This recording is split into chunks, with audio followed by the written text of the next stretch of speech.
In this video, we will solve the following system of equations. X squared plus y squared equals 4, and y equals x squared minus 9. Now, the way this is written, you would think that you might want to substitute in x squared minus 9 for y and solve. But if we did, we would have to square x squared minus 9 because this says y squared.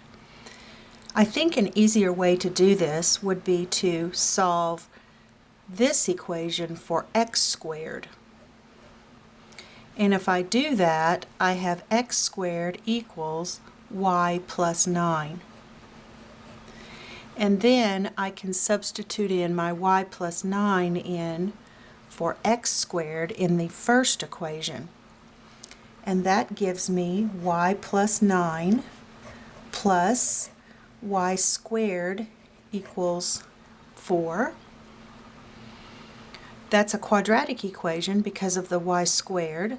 So I'm going to rearrange it and write y squared plus y. And if I move the 4 over, that will be plus 5 equals 0.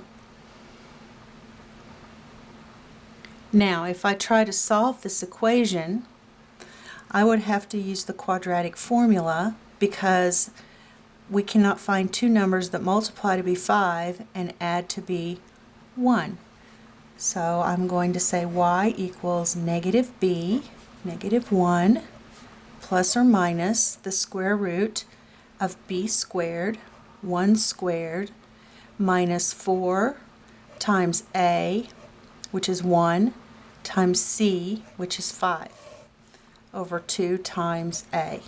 Remember, a is 1, b is 1, and c is 5. Continuing on, if I simplify what's under the radical, I get 1 minus 20, which is minus 19, over 2. This is an imaginary number, because we have a negative under the radical. Therefore, there is no solution.